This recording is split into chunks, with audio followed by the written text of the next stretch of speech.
मैं doctor Minhaj Hussain, Minhaj child nursing care Varanasi से।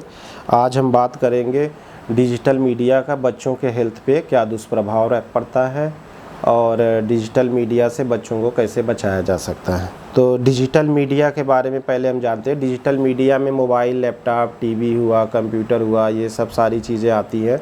तो इस पे स्क्रीन टाइम बच्चों का, बड़ों का बहुत ज़्यादा बढ़ गया। कोरोना के बाद से डिजिटल मीडिया पे स्क्रीन टाइम जो देखने का समय है बहुत ही ज़्यादा बढ़ गया है। उससे बहुत सारे दुष्प्रभाव देखने को आ रहे हैं। बच्चों में बहुत सारी बीमारियां देखने को आ रही हैं नई नई।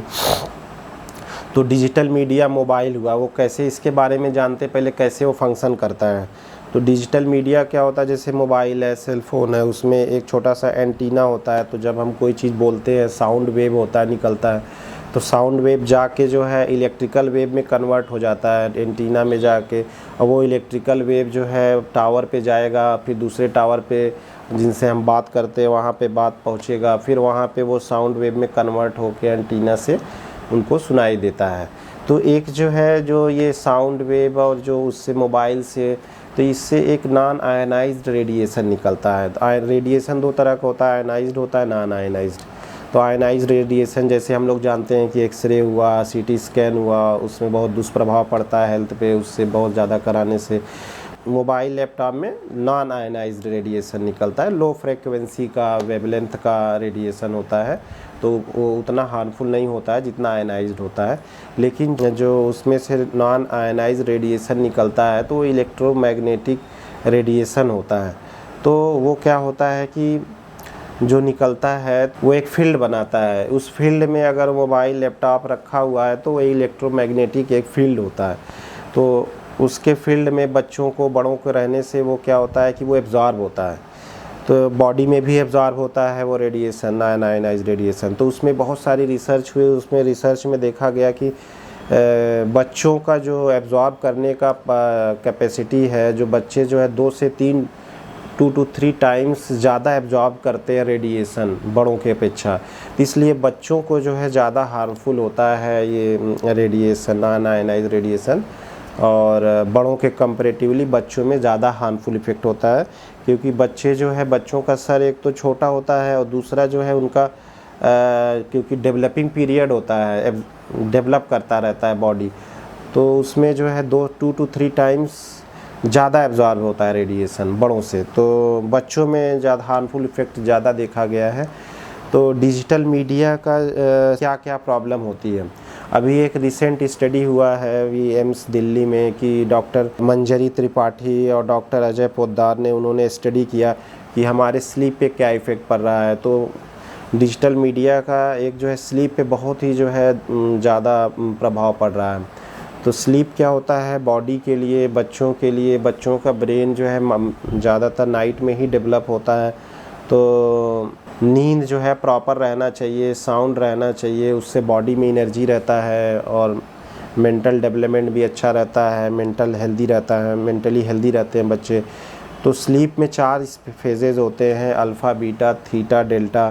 तो उन्होंने देखा कि 5 मिनट का मोबाइल एक्सपोज़र, रेडिएशन का एक्सपोज़र हुआ, और उसके बाद उन्होंने EEG, एक इलेक्ट्रोइंसेफेलोग्राम होता है, वो ब्रेन में इलेक्ट्रिकल एक्टिविटी को नापता है मशीन। तो उससे नापा गया, देखा गया कि अल्फ़ा और थीटा वेव जो है डिस्टर्ब हो जाते हैं उससे। तो उससे क्या होता है, जो फीलिंग ऑफ रिलैक्सेशन है, बॉडी का जो रिलैक्सेशन का फीलिंग है वो डिस्टर्ब हो जाता है। तो बॉडी जो है रिलैक्स, बहुत अच्छे से रिलैक्स, साउंड स्लीप नहीं हो पाता है, तो बॉडी अनरेस्ट में चली जाती है। तो अल्फ़ा एंड थीटा वेव पे उसका इफ़ेक्ट पड़ रहा है। तो उससे बहुत सारे प्रॉब्लम होते हैं, हेडेक लगेगा, वीकनेस लगेगा, मेमोरी जो है वीक होने लगता है, और गुस्सा आएगा छोटी छोटी बातों पे।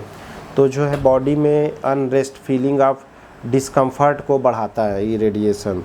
तो स्लीप साइकिल भी डिस्टर्ब हो जाता है इससे। स्लीप साइकिल कैसे डिस्टर्ब होता है कि जब हम मोबाइल, टीवी, लैपटॉप देखते हैं नाइट टाइम में, तो क्या होता है कि जो मोबाइल है वो हमारे आँख पे पड़ता है, तो ब्रेन को लगता है कि अभी दिन है। तो जो हार्मोन नींद का निकलता है, मेलाटोनिन हार्मोन, तो वो देर से निकलता है। तो देर से निकलता है तो नींद जो है उसको देरी से आएगा, धीरे धीरे उसका स्लीप साइकिल डिस्टर्ब हो जाता है, जो सर्केडियन रिदम होता है स्लीप का वो डिस्टर्ब हो जाता है। तो और जो मेलेटोनिन हार्मोन है वो कम निकलता है, डिजिटल मीडिया ज़्यादा यूज करने से जितना अमाउंट निकलना चाहिए उससे कम निकलता है और देर से निकलता है, तो स्लीप साइकिल डिस्टर्ब हो जाता है। तो स्लीप साइकिल डिस्टर्ब हो जाता है तो उससे बच्चों को बहुत सारे प्रॉब्लम होते हैं, थकान लगेगा, बच्चे को जो है जल्दी उसका ग्रेड परफॉर्मेंस वगैरह स्कूल में पुअर होने लगता है, और स्कूल में भी बच्चा जाके सोने लगता है, तो इस तरह की प्रॉब्लम आने लगती है। और दूसरी चीज़ एंजाइटी, कई बच्चों में देखा गया है, एडोलेसेंट में देखा गया है कि फ्रिक्वेंट सोशल मीडिया यूज करने से जब उनको कोई चीज़ पोस्ट किया, लाइक डिसलाइक, अगर लाइक्स बहुत नहीं आए तो वो जो है एंजियस हो जाते हैं, टेंशन में चले जाते हैं कि हमें लाइक्स नहीं मिल रहा है, अदर दूसरे बच्चे को मिल रहा है, हमें नहीं मिल रहा है, तो उससे उनको फीलिंग ऑफ इनसिक्योरिटी का फीलिंग होने लगता है।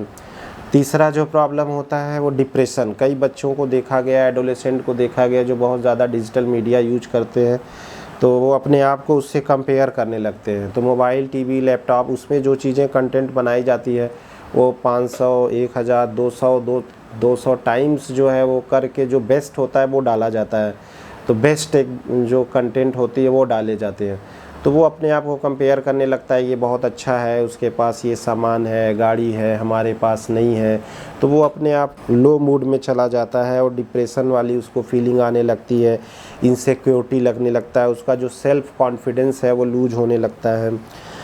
और चौथा प्रॉब्लम एक होता है जो बच्चों में जो लैंग्वेज डिले और मानसिक बीमारियां, तो इसका जो है देखा गया डिजिटल मीडिया का बच्चों में जो ज़्यादा यूज करते हैं उसमें छोटे बच्चे जो ज़्यादा यूज करते हैं तो उनका लैंग्वेज डेवलपमेंट पीछे चला जाता है, क्योंकि लैंग्वेज डेवलपमेंट होता है जब बच्चे क्रिएटिव एक्टिविटी करते हैं, बातें करते हैं। मोबाइल क्या है, वन वे कम्युनिकेशन है, अपनी चीज़ें बताता है, बच्चों से अपनी चीज़ें लेता नहीं है रिस्पॉन्स, तो बच्चों का क्या होता है सुनने की आदत हो जाती है, वो अपनी चीज़ें बताते नहीं, उससे बात नहीं करते, तो बोलने की जो ब्रेन का डेवलपमेंट है वो पीछे चला जाता है। तो कई बच्चे देर से बोलना सीखते हैं मगर मोबाइल, डिजिटल मीडिया का ज़्यादा उपयोग करते हैं। तो एक पांचवा प्रॉब्लम होता है मानसिक बीमारियाँ, बहुत सारी मानसिक बीमारियाँ पैदा हो रही हैं ये mobile, TV, laptop, digital media का ज़्यादा यूज करने से।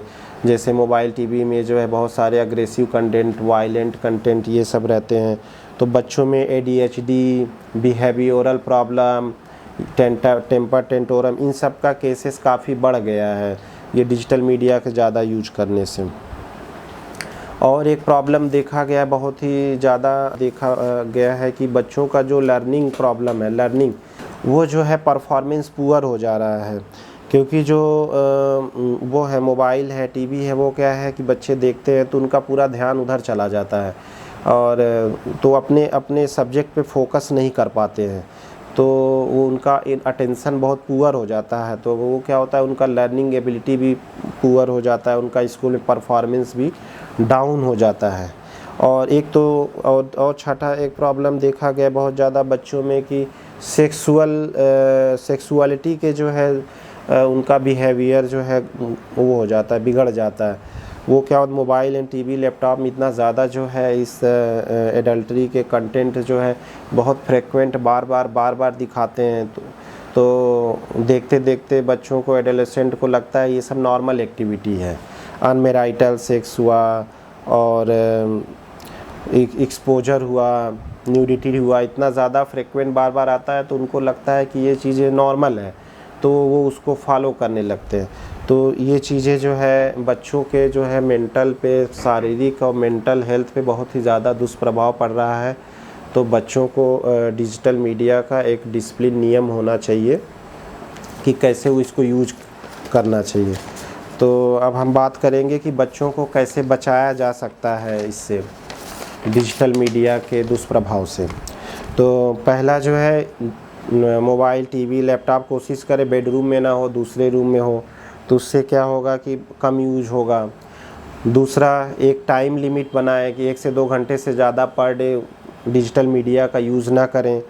डिजिटल मीडिया को अपने बॉडी से कुछ डिस्टेंस पे रखें, 1-2 मीटर का मिनिमम 1-2 मीटर का डिस्टेंस रहे, एकदम पास में ना रहे कि इलेक्ट्रोमैग्नेटिक वेव के बीच में रहे। और तीसरा है रोल मॉडल बने। आप भी जो है मदर फादर जो एडल्ट हैं घर में, वो भी जो है मोबाइल डिजिटल मीडिया का बहुत ज़्यादा प्रयोग ना करें बच्चों के सामने। बच्चे देखते हैं तो वो भी उसको फॉलो करते हैं। खाना खाते समय और एक टाइम बनाएं कि हम इस समय हमें मोबाइल टीवी लैपटॉप नहीं यूज करना है, उसको दूर पे रख दें। और बच्चे को भी हैबिट बनाएं, हाँ, कि उसको खाना खाते समय और कुछ टाइम रहे कि उसमें एकदम डिजिटल मीडिया उस समय यूज ही नहीं करना है। बच्चों से डिस्कस करें, एडोलेसेंट और जो बच्चे हैं उनसे डिस्कस करें कि तुम्हारा रोल मॉडल कौन है, तुम किसको फॉलो करते हो, तो उनसे देखें, डिस्कस करें कि उससे जो है उसको कोई प्रॉब्लम तो नहीं है, किसी अच्छे ह्यूमन बीइंग को फॉलो कर रहा है कि किसी गलत आदमी को फॉलो कर रहा है। क्योंकि बच्चों का ब्रेन इमेच्योर होता है तो उतना वो डिसाइड नहीं कर पाते हैं क्या हमारे लिए सही है क्या गलत है। तो उससे डिस्कस करें। अगर वो कहीं पे हेल्दी ऑनेस्ट और अच्छे इंसान नहीं फॉलो कर रहा है तो उसको बताएं, उससे डिस्कस करके। और मोबाइल पे बात करने का एक टाइम लिमिट बनाएं कि 6 मिनट से ज़्यादा, इतना देरी से ज़्यादा हमें मोबाइल पे बात नहीं करना है। बात करना है तो इतना देर बात करके फिर घंटे 2 घंटे का रेस्ट दें, फिर दोबारा यूज करें। तो ये सारी चीज़ें ध्यान रखेंगे तो बच्चों को जो है डिजिटल मीडिया के दुष्प्रभाव से बचाया भी जा सकता है।